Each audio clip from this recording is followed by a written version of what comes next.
sawe kya kadongo kamu nga bomanyi nti music wa kadongo kamu bwoba omuwuliddeko music ono yazimbibwa ku ntalo bwoba wulirako entalo tugeze Kasozi Basudde ne bajjajjaffe bonna mu kisawe kya kadongo kamu eri Wamala Christopher Sebadduka ababijjukira emboozi ezo nanga we zaatambulira music wa kadongo kamu ne boolaba owaba n'ekidandali raga yenna nga bw'atambudde music atambuliddewo ku ntalo mu ntalo za kadongo kamu mubaddemu entalo ezibadde zitambula olutalo lwa DJ Kikofiira n'omukulu gwe bayita Wile Mukaabya nga bagamba nti omukulu gwe bayita DJ Kikofiira yeesibye ku bukulembeze bwa kadongo kamu alemeddwe okuba ate nga bamulonda neyefuula nakyemalira ku bufuzi bwa kadongo kamu.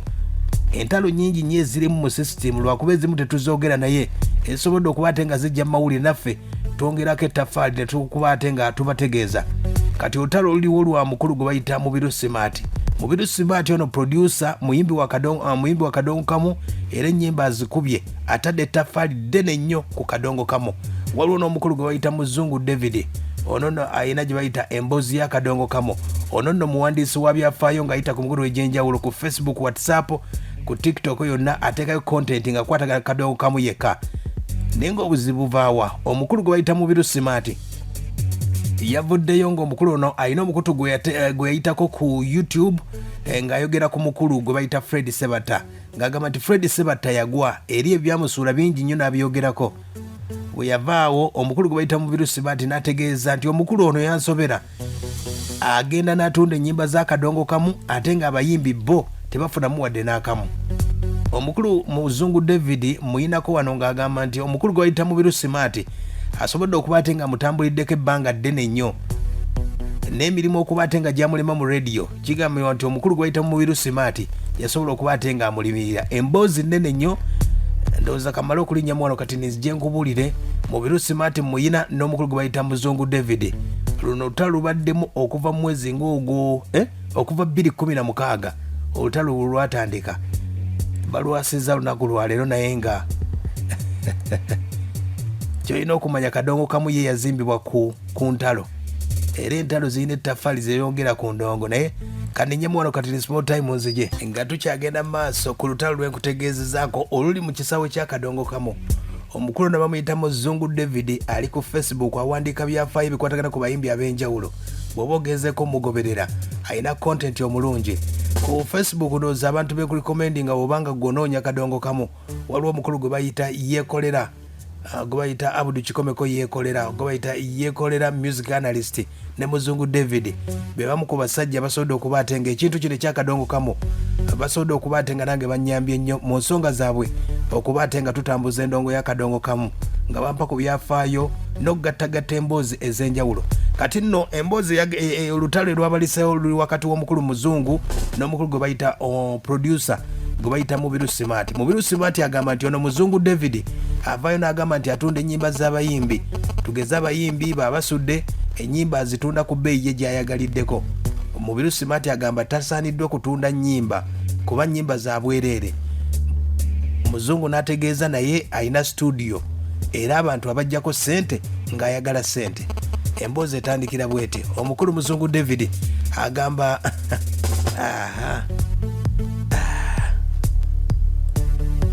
aleese byonna ebyamuluma ebikwata ku Mubiru Smart. Atandikidde wano ntera nnyo okulaba lives zo naye nze ezisinga zendaba ziba tezizimba kadongo kamu. Kati ddala odotya mu kamera n'ogamba ensi nti okugwa kwa Fred Sebatta. Kyokka ng'omusajja yakola bingi okuzimba industry eno okugifuula ekyamaanyi. Mu kifo ky'okusiima emirimu ddala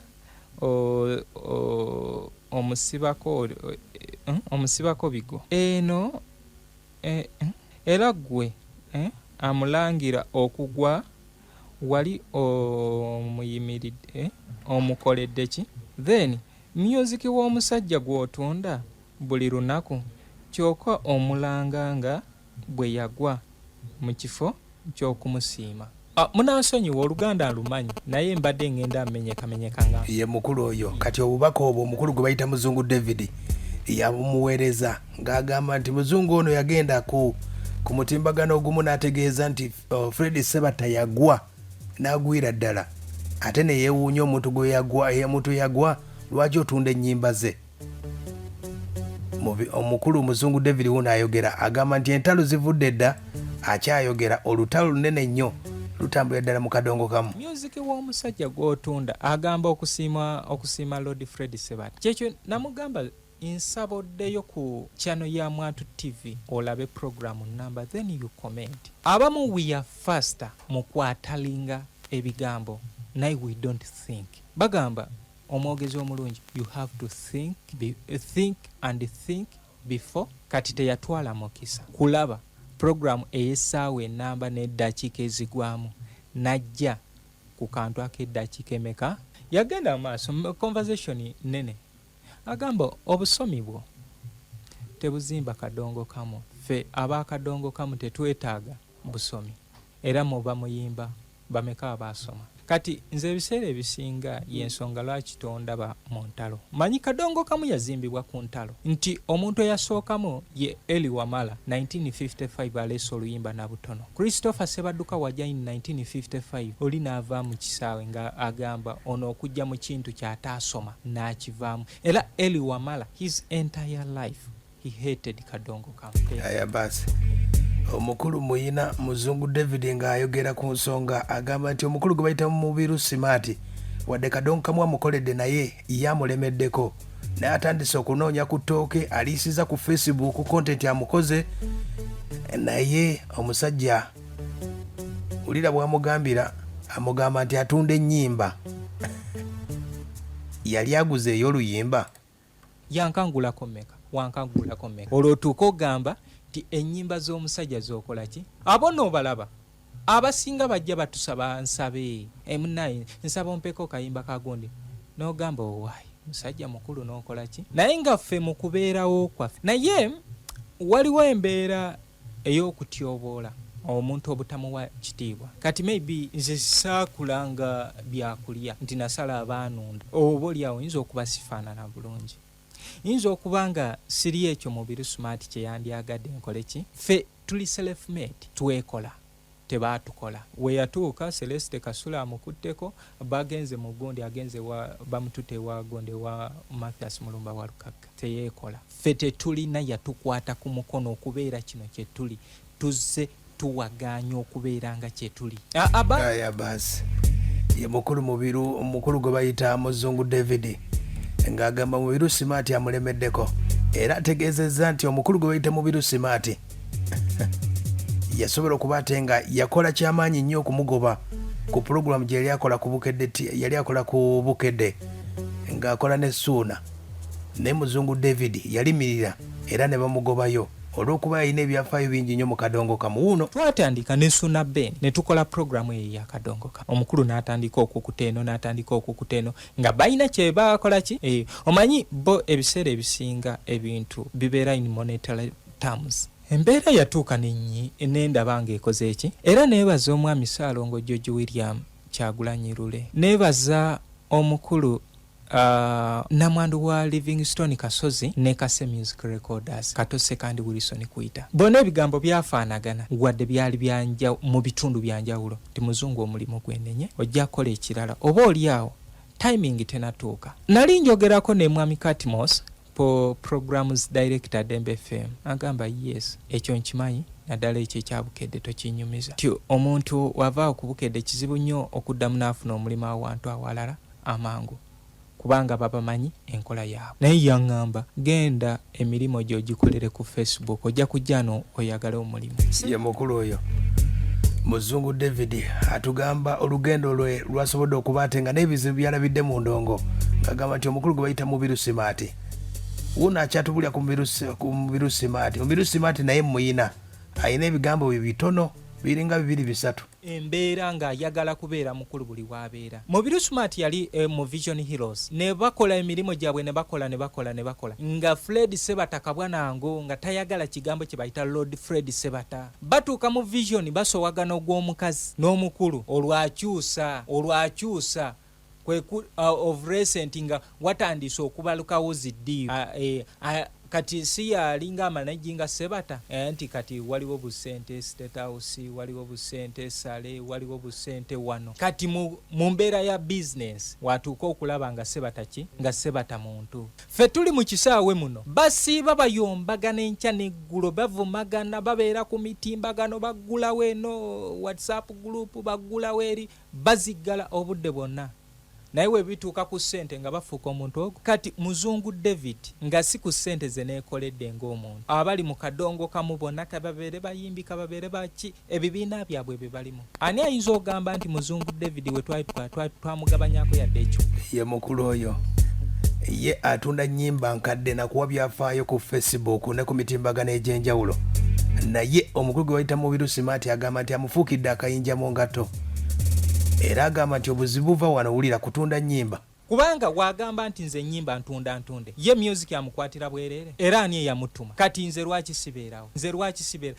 Ekintu kyonna kasita kiba kijjamu exchange for money, that's business. Sijiyingirira akoze ebibiina sibiyingirira akoze kino sibiyingira n'owulira abaana bali mu ntalo yakoze kino nakola kino. Now it's none of my business. Kutambuza kadongo kamu, that's my business. Ayaya ebintu byakulira ddala olutalo lwava dda. Wulire bali bagenda okuzimba amalala g'omukyala gwe bayita senior woman. Omukulu gwe bayita Mubiru Smart alina ebigambo bye yayisa yagamba bw'ati. Olunaku lwe tukola amalaalo Mubiru Smart yali ku Delta TV n'agamba ebigambo bino. Bannange tujiddwa kadongo kamoona ayinza okusaanawo olw'obubondobondo obw'abantu abajja nga balaga nti baki baagazi ba kisaawe naye nga abantu bano balina byabwe be bakola ki. Waliwo akabinja kempulira bukatandise kakuŋŋanya ssente mu bantu kazimba amaki naye ffe eyo si nkola yaffe ey'akadongo kamu. Ffe twekolera ebintu byaffe kale mubeere beegendereza. Naye abyogera lwali lwa Sande nga 2 omwezi ogwokuna 2017 twalina mayumba aba yali agamba yes kubanga wajjawo embeera nti mukyala Jackie Kizito yalina zi concert se kadongo kamono we tutanywe yaziyita nkuyege tiwaliwo enkuyege eziri mu kadongo kamono ziyiteri naye tubeere beegendereza. Waliwo akatabo akali mu kuwandiikibwa kempulya mu ŋŋambo mbu waliwo akatabo akali mu kuwandiikibwa naye omuntu akawandiika sikola ki simumanyi kubanga kadongo kamu ono weewaawo mulimu embeera abamu bateekamu tribalism. Teri wano yali awandiisa application kubeera ekyo kyali gwe noonookera ne weefuula omuzungu weefudde muzungu naye nga tukimanyi naawe okimanyi mu mutima. Nze okuba omusoga Mubiru Smart n'abeera omuganda tewali yawandiika application kubeera gw'okujja n'obeera muyimbi n'obeera producer n'obeera muwandiisi n'obeera buli kimu businessman biki yali nteekateekaayo. Okujja mu kadongo kamu teri yawandiika application yakujja mu kadongo kamu. Aina ebingi nnyo byankozeeko naye nga nze saanukulanga omanyi nze ndi freestyler nkile ngamba ye mukulu oyo Muzungu David. Ati gwe wadde bagamba wuno yayogedde ebigambo bitonotono Mubiru Smart yagambye omukulu nayinza okuba anoonya mawulire naye wulira Mubiru Smart wagamba nati yagamba nti omugamba mbwe ennyimba azitunde z'akadongo kamu talina zitunda. Kati n'agamba ati namugamba kibi nti wamugamba kibi kubanga naye kwalya kuba naawe ennyimba ozitunda. Mbadde simanyi nti oba kye namugamba kyamuyisa bubi. Kuba bitambula ku YouTube mbirabyeko. Era ng'ayogera ku nze. Era ayogera ku ggwe. Muzungu David. Ate nakoma okugana naye nga nkubira mbu muyambe munoonyeze omulimu gw'oku TV akole kadongo kamu amuyizi. Oba anoonya linnya manyi abantu baba banoonya amannya abamu bagwiramu eddalu kwe kujja enjogera egamba nti eyayonoonye bw'asanga bwe yeetunuulira. Abantu abamu banoonya amannya naye nga tamanyi waana alijja watuufu kuba erinnya terina dduuka gye balitunda. Kituufu. Naye bw'osanga ayogedde ng'ebyo weeba tebikugasawo biyitako n'onoonya ebira kubanga tosobola kuba na buyinza. Akataayi kajja ne kazimba mu nnyumba naye tokinaako buyinza osobola kagana kuzimba ku mutwe gwo. Abatwogerako be bangi tetubamanyi wabula be batumanyi n'ekyo tekitugaana kukola buweereza. Mubiru Smart owulidde bwagambye abatwogerako be batumanyi ffe tetubamanyi bwategeezezza agambye Muzungu David ayinza okuba anoonya linnya wabula Muzungu David alina obubaka wamusibiridde musajja munne agambye bw'ati mukadde wange mukwano gwange muto wange oba mukulu wange kubanga siniya wange oba juniya wange njagala nkugamba ebigambo bino nga mbigamba n'abantu abalala. Ensozi zino olusozi lulowooza lwemmanyi nnyo naye olusozi oluli ebusukka kkubo lulutegeera okusinga luwe lwetegeera. Ogezangako nnyo obutejjaayo. Basiiba bavuma Mubiru Smart muzi WhatsApp group. Basiiba bamuvuma simuvumangako. Kitasooka n'atereeza abo abasiiba bamuvuma era nga bamuvumira ebyo ebituufu naye byammanyi. Lwaki owalampa Muzungu? I'm self-made. Omanyi akasajja ka kamiliyoni ako sikaagala nnyo naye nina ekintu kimu kyentera okaagalako. Munywanyi ndeka. Tomanyi ondabye bukulu. Tomanyi ondabye bukulu. Naye ebiseera ebisinga ekintu wookibeeramu otuuka n'oyiga. Nali luyongoyongo. Aya basi. Mubiru Smart ne Muzungu David. Buli omu alina ettaffaali yatadde mu kadongo kamu. Mubiru Smart producer akubye ennyimba ez'akadongo kamu. Atendeka abantu okuyimba abayimbi. Abatendekeredde ddala naddala abayimbi ab'akadongo kamu. Omukulu oyo asobodde okuba ate ng'akikoze. Munnabyafaayo Muzungu David naye ku Facebook emitimbagano egy'enjawulo asobodde okuba ate ng'ettaffaali yataddeko. Oyo ku Facebook mu ggwanga Uganda waliwo gwe bayita yeekolera n'omukulu Muzungu David mu kadongo kamu ettaffaali balitaddeko. Ensonga nga bw'oziwulidde ggwe ogamba otya kuba Muzungu David agamba naye mwalya ssente. Zino ennyimba bw'agenda n'azinoonya wa agenda n'azinoonya n'ajja n'azitunda era nga buli luyimba lutunda siringi 5. Gwamusanze wali ewuwe esaidi z'ekasubi kuba sooka kwavula stage woba omusanzeewo oluyimba lwa siringi 5 nga otandikira ku nnyimba za 15. Ku WhatsApp oba oyagala luyimba ku WhatsApp alutunda siringi 10 atandika ku nnyimba za 15. Kati Mubiru Smart agamba lwaki atunda ennyimba. Ensonga eyo gyogerako otya? Mubiru yabadde n'ebigambo bitono. Yagambye omukulu ono ayagala ki? Nati yagamba nti omugamba mbwe ennyimba azitunde z'akadongo kamu talina zitunda. Kati n'agamba ati anti namugamba kibi. Nti wamugamba kibi kubanga naye kwalya kuba naawe ennyimba ozitunda. Mbadde simanyi nti oba kye namugamba kyamuyisa bubi. Kuba bitambula ku YouTube mbirabyeko. Era ng'ayogera ku nze. Era ayogera ku ggwe. Muzungu David. Ate nakoma okugana naye nga nkubira mbu muyambe munoonyeze omulimu gw'oku TV akole kadongo kamu amuyizi. Oba anoonya linnya manyi abantu baba banoonya amannya abamu bagwiramu eddalu kwe kuba enjogera egamba nti eyayonoonyebwa asanga bwe yetunuulira. Abantu abamu banoonya amannya naye nga tamanyi waana alijja watuufu kuba erinnya terina dduuka gye balitunda. Kituufu. Naye bw'osanga ayogedde ng'ebyo weba tebikugattawo biyitako n'onoonya ebira kubanga tosobola kuba na buyinza. Akakaayi kajja ne kazimba mu nnyumba yo naye tokinaako buyinza osobola kagana kuzimba ku mutwe gwo. Abatwogerako be bangi tetubamanyi wabula be batumanyi. N'ekyo tekitugaana kukola buweereza. Ndowooza ensonga ogitegedde. Kikyogattako omukulu Muzungu David akola atya ndongo agiveemu oba ne Mubiru Smart ettaffaali yalitadde buli omu asobodde okuba ate ng'akoze oluwalo lwe naye ate agamba munnamuyingirira mu nsonga eyo. Enjukira twayiribira eri waggulu. Ebintu tebyali byangu. Owulidde Muzungu ekyamugobyayo? Nze nkimanyi era nakimanya kubanga ensonga ezo zaali mpanvu nga bw'obimanyi ebyayo. Bintu bizibu emirimu nga bw'ogiraba akakasajja koolaba kayina waaka. Akasajja nze y'omu ku basajja benzikiririzaamu abanoonyereza. Essebo.